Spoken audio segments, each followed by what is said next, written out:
Okay guys, mabuhay maligayang pagbabalik sa aking YouTube channel. By the way, ayan nga, ganito ang eksena sa ginanap na press con ng walang matigas na pulis sa matinik na misis, of course, headed by Senator Bong Revilla and Beauty Gonzales. Sa eksenang to, no, actually, binaligtad ko lang.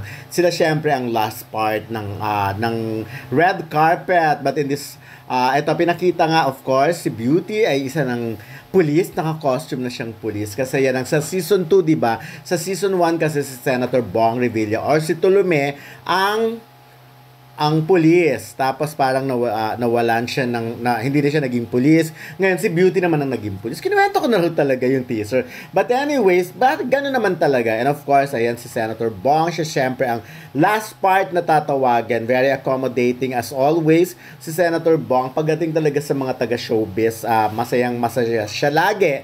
So, at syempre, isa ito sa mga bonggang press ko na ginawa for ng GMA7. Of course, gustong-gusto ko tong part na to laging pag may red carpet. Tsaka, gusto ko yung press con pag nasa nasa hotel. Like ngayon, sa Seda Vertis Hotel. But of course, star-studded ang press con. Bali ito, first project ni Miss Universe Philippines at 2022. Ayan, Celeste Cortez. Ang 2023 ay si Michelle D.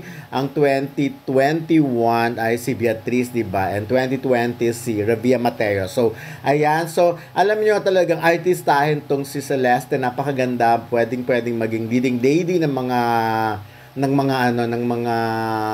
sa mga teleserye. But of course, bagay din sa kanya maging mataray na parang kontrabida. No? I think pwede siya. Of course, si Dion Ignacio na may project na naman, na may sitcom. Ako nalulula ako sa sitcom na to. Napakalaki talaga. Feeling ko isang malaking pelikula ito. Sa question nga pala kanina, parang sinasabi na dahil ang ganda ng naging resulta ng Metro Manila Film Festival 2023 na, by the way, diba, sina Ding Dong Dantes and Marian Rivera ng Rewind ang talagang breaking box office record sa lahat-lahat by 800 million plus. So, ganon. Tinalbugan na nila yung kila Alden Richards and Catherine Bernardo, of course, pati na yung syempre yung kila Danielle Padilla and Catherine Bernardo. So, parang as of this moment, si Marian at Ding Dong ang talagang yung box office of all-time yung movie nilang Rewind. So, ayan, of course, kikimikita pa rin up to now dahil showing pa rin sa mga sinan. But anyways, ayan, nakita niyo si Herlin Budol na ang laki na ng improvement. Ibang-iba ng itsura niya ngayon. Talagang nagbago na, hindi na, noon kasi alam mong retokada. I mean, may pinaayos sa mukha ng bago-bago. Pero ngayon talagang iba na.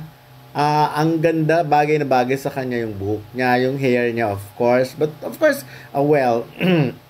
yun nga lang, di ba, kanina medyo umiwas nga siya sa ibang press. Yun lang, hindi namin nagustuhan part na yun. Hindi lang sa ibang press, sa lahat yata ng press, hindi siya nagpa-interview after. Kung ano lang yung tinanong sa kanya sa open forum, yun lang yun.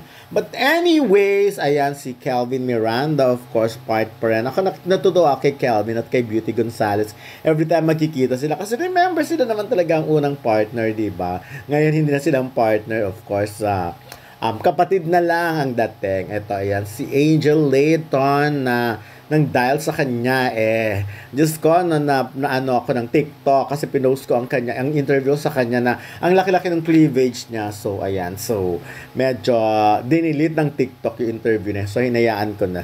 Ganun pa lang TikTok. Napakahigpit. May konting cleavage yan. Ito si Nikki ko. Ewan ko sino pinuntahan niya doon. Napaka-cute din.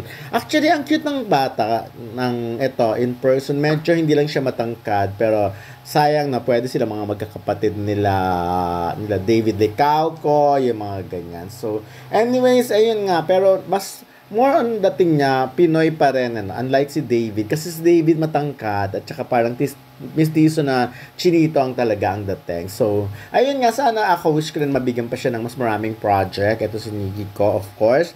And ito si ang bagets sa Baltes 5 si Rafael Landicho, no, na napakalaki na ngayon sa mga few years from now, makikita na natin leading man yan para na yung Miguel Tan Felix. I remember si Miguel Tan Felix, lead pa nun. And ngayon, di ba, pang leading man na, oh. At ano na talaga siya, yung, at hunk na rin, di ba, pag tinignan mo, talagang ang gwapo, of course. Eto si May Bautista, nakakalokang interview to, talagang agaw eksena din, ang dami niyang pasabog. Ang ganda naman kasi ng role niya rin dito, talagang markado ang eksena nila ni Senator Bong Revilla, the shower scene, di ba? So tuwang-tuwa ang lola mo sa scene na yun. Pero sabi niya, kabadong-kabado raw talaga siya doon kasi nga hindi niya alam kung paano tatratuhin si Senator Bong Revilla. So, hindi mo naman sila maiiwasan, of course. Pero yun nga, kailangan pa ng medyo matagalang pagchichika. Ayan, of course. At si Dennis Padilla, I like Dennis Padilla every time. Kaya lang, syempre,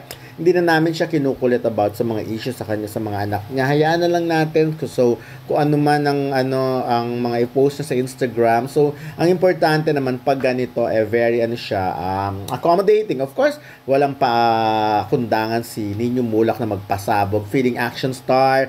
Nakita nyo kanina sa isang post ko, talagang nagtatumbling, parang tapos biglang hawak ng barel. So, ayan, feel niyang pagiging action star. Although dito, syempre, siyang sidekick ni Senator Bong Revilla. Ang dami-dami nilang eksena na matatawa ka talaga. Just iba talaga si Nino Mulak pag eksena.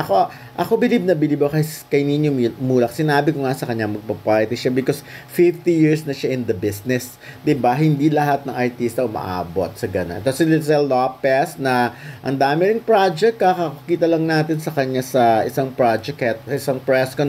Eto na sa isang press con na naman siya. So, talagang sometimes pag napansin ka talaga na may talent ka, may dating ka, talagang susunod-sunodin ka rin, bibigyan ka rin talaga ng mga projects. So, by the way, ganyan talaga ang setup ng press con muna. Kasi red carpet muna, papapasukin. Isa-isa, every video, chika, pictorial. And of course, ang bagong kapuso na si EJ Falcon, of course, na isang public official na rin sa Oriental Mindoro ba, ayan, di ba? So, iba na siya, very na din. Sa bagay, dati na namin kakilala to kasi yung discoverer niya si Benji Alipio ay kaibigan din namin. So, actually, yun nga yung pinag-ugatan nila ng ni Tita Lolit, dahil in-Instagram siya ni Tita Lolit. But by the way, nilapitan niya, in fairness sa kanya, lumapit siya kay Tita Lolit at nag-usap sila kasi, di ba, medyo binanatan siya ni Tita Lolit sa Instagram because of ganyan-ganyan nga. Dahil ayaw ni Tita Lolit ng mga artistang hindi tumatanaw ng utang na loob, parang ganun ang dating. Of course, ang walang kupas ang kagwapuhan, si Just Tony Alarcon, na ang bongga-bongga pa yan, makisig na makisig, and bagay na bagay pa din talaga maging action star. So, ako nga nagtanong sa kanya kanina, naataas na magtanong at tuwang-tuwa siya na nakasama niya si Senator Bong Revilla sa isang project. Eto talaga, ex-senadora talaga si Carmy Martin. Talaga, in character sila actually eh. Di ba kung titignan nyo kasi yung mga damit, baka sabihin nyo, umatan si Carmy na ganyan lang outfit. Hindi, in character talaga siya. So, ayan, iskandalosang nanay ni I think sa beauty part siya. So, ayan, nakakatawa yung meron silang concept na ganun. Actually, sa asawa ko naging ganun yan. But anyways, all in all, magkakaroon nga ng Metro Manila Film Festival movie si Senator